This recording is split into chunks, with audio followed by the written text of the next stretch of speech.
나도 한때는 심장을 불태웠었다. 주님 말씀은 거룩하게 살려면 나와 연합해야 한다 였는데 나는 거룩하게 되려면 뭔가를 열심히 해야 한다고 굳게 믿었었다. 문제는 내 힘으로 거룩하게 살아보려고 노력한 게 문제였다. 나의 삶이 거룩하게 변화되기를 원한다면 내가 그리스도 안에서 거룩함을 얻었다는 진실을 받아들이기만 하면 되는데 나의 감정과 행동이 거룩함을 결정짓는다고 잘못 알았던 게 문제였다. 인생이 풀리는 만능생활 수학이란 책에 이런 글이 적혀 있었다. 사랑과 음악이 그러하듯 수학도 인간을 행복하게 만드는 기능이 있다. 수학이 모든 학문 중 가장 골치 아픈 학문이라는 풍문이 세간에 떠돌지만 수학은 삶을 편리하게 만드는 동시에 많은 깨달음을 주는 학문이다. 만약 수학이 없었다면 인간의 문명은 최소 1000년은 퇴보했을 것이다. 수학은 결단코 머릿속에서만 일어나는 위대한 모험이 아니다. 수학은 억겁의 역사를 품고 있는 문화 자신이자 더는 해결책을 찾을 수 없을 때 큰 도움을 주는 고마운 친구다. 보일러가 돌아가는 것도, 비행기가 날아가는 것도, 교각이 버티는 것도 모두 수학 덕분이라고 해도 과언이 아니다. 수학은 세계 7대 불가사의에 이은 8대 불가사의다. 수학은 세상 모든 일에 조금씩 발을 담그고 있다. 일상 속 문제를 풀 때도 많은 도움을 준다. 수학을 활용하면 여러 상황에서 최적의 결정을 내릴 수 있고 수많은 선택지로 뒤엉킨 수렁 속에서도 최고의 해답을 건져 올릴 수 있으며 모두가 깜짝 놀랄 예측을 할 수 있고 힘든 상황에서 화해를 끌어낼 수 있으며 심지어 신의 존재도 입증할 수 있다. 그냥 하는 말이 아니다. 진짜다. 한마디로 수학은 세상 만사 모든 일에 최고의 조언을 주는 위대한 조력자다. 이 책을 읽으면 수학적 도구를 통해 행복한 결혼 생활과 불행한 결혼 생활을 구분하는 방법을 접할 것이고 이를 활용해 파트너와의 관계를 개선하거나 끊어져가는 관계의 숨통을 다시 이을 수 있을 것이다. 와우!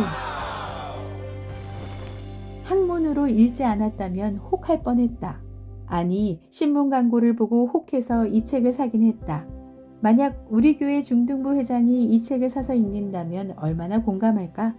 확률까지 제시하는데 혹하지 않을 수 있을까? 통찰력과 분별력이 왜 필요한지. 통찰력을 이끄는 생명력이 없다면 몇 번의 실패를 한 끝에야 분별력이란 문을 들어설지. 걱정스러운 건 수학에 관심 없는 어른이 아니라 수학 점수로 서울대에 가려는 모범 학생이다. 그가 살아갈 포스트 모던 시대에는 수학 대신 들어갈 단어가 100개나 된다는 게 문제다. 그중 하나가 자충성이다. 고린도는 이스탄불에서 얼마나 떨어져 있던가.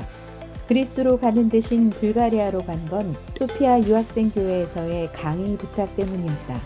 거절할 수도 있었지만 그러겠다고 대답했는데 좋았다. 이스탄불에서 소피아로 가던 길 아주 작은 카페에서 마셨던 커피와 치즈 냄새가 지금도 살아있다. 인생의 방향은 자주 그렇게 바뀔 수 있다는 것. 그리스의 빌립보냐, 불가리아의 소피아냐. 특히 그때 고린도 지방을 가보지 못한 건 소소한 아쉬움으로 남았지만 괜찮다. 대신 소피아를 알았으니까. 당시 고린도 교인들의 생활은 올바르지 않았다는 말로도 부족할 정도로 부패해 있었다. 교회 내부 분열, 술 취함, 시기, 음란 등 온갖 죄악의 행동이 만연해 있었다. 그런데도 바울은 고린도전서를 시작하면서 고린도에 있는 하나님의 교회, 곧 그리스도 예수 안에서 거룩하여지고 성도라 부르심을 받은 자들과 또 각처에서 우리의 주, 곧 그들과 우리의 주 대신 예수 그리스도의 이름을 부르는 자들에게 편지하노라 라고 썼다. 미치지 않고는 있을 수 없는 일이다. 그들을 거룩한 성도라 부르다니. 이뿐이 아니다. 고린도전서 1장 30절에는 너희는 하나님으로부터 나와서 우리에게 지혜와 의로움과 거룩함과 구원함이 되었다 라고 선포했다. 휘르르르. 바울은 미친 게 아니었다. 우리의 행동 여부가 거룩함을 결정한다는 생각은 성경을 매뉴얼 정도로 여겼기 때문이라는 걸 바울 없으면 모를 뻔했다.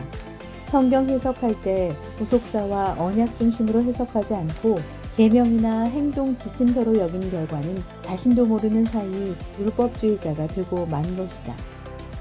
스티브 맥베이에 의하면 율법주의란 자신의 행동이 하나님과의 관계에 영향을 미친다고 생각하는 태도를 말한다.